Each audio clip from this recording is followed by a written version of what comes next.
जौनपुर में अपहरण और रंगदारी मामले में पूर्व सांसद धनंजय सिंह को 7 साल की सजा हुई। अब इसे इत्तेफाक कहें या विधि का विधान, इसका बड़ा साइड इफेक्ट ये हुआ है कि लोकसभा चुनाव लड़ने की तैयारी कर रहे धनंजय सिंह की राजनीति पर ही ग्रहण लगता दिख रहा है। क्या इससे ये भी समझा जाए कि बाकी पार्टियों के लिए और खासतौर पर बीजेपी के लिए राहें जौनपुर में आसान हो गई है? क्या सच में ऐसा है या फिर अभी सियासी समीकरण और बदल सकते हैं? इस वीडियो में हम यही जानने की कोशिश करेंगे। अचानक बदला जौनपुर का राजनीतिक समीकरण। धनंजय सिंह के जेल जाने से जौनपुर का राजनीतिक समीकरण भी बदलता दिख रहा है, जिसमें एक तरफ बीजेपी के उम्मीदवार कृपाशंकर सिंह है तो दूसरी तरफ धनंजय सिंह। जौनपुर की सियासत में धनंजय सिंह की अपनी एक ताकत है जिसके दम पर वो विधायक और सांसद बनते रहे हैं, लेकिन अचानक से बदले समीकरण ने कई सवाल भी खड़े कर दिए हैं। बीजेपी उम्मीदवार कृपाशंकर सिंह अपने लाव लश्कर के साथ मंगलवार को सुबह जौनपुर पहुंचते हैं। शाम होते होते 3 साल 10 महीने पहले इंजीनियर अभिनव सिंघल अपहरण मामले में बाहुबली धनंजय सिंह को अदालत दोषी करार दे देती है और दूसरे दिन 7 साल की सजा मुकर्रर कर दी गई।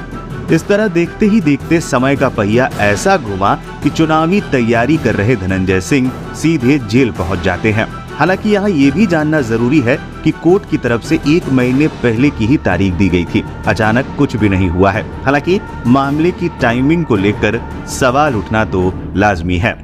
धनंजय सिंह की सजा से क्या श्रीकला को मिलेगी सहानुभूति? राजनीतिक जानकारों का मानना है कि पूर्व सांसद धनंजय सिंह को दोषी ठहराए जाने के बाद जब उनकी पत्नी श्रीकला रेड्डी उनसे मिलने जेल पहुंची तो उनकी बॉडी लैंग्वेज किसी सामान्य गृहिणी की नहीं बल्कि एक सियासी नेता की तरह दिख रही थी।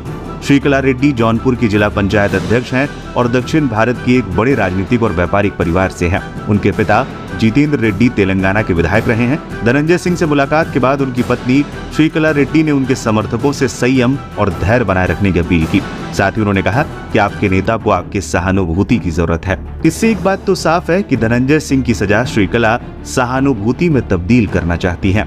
जौनपुर में बीजेपी के लिए कितनी आसान हुई राह?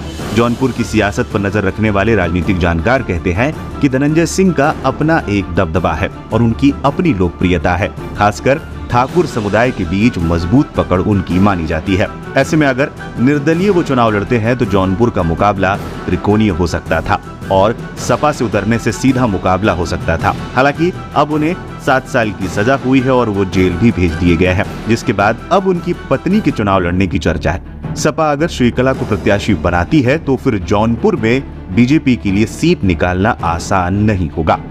जौनपुर लोकसभा सीट पर सियासी समीकरण।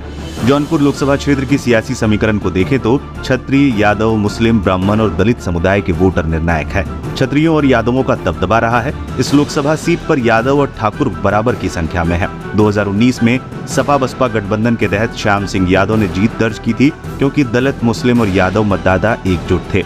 सपा की टिकट पर श्रीकला अगर चुनावी मैदान में उतरती है तो फिर यादव, मुस्लिम और ठाकुर वोटों के समीकरण बीजेपी उम्मीदवार कृपाशंकर सिंह के लिए टेंशन बढ़ा सकते हैं।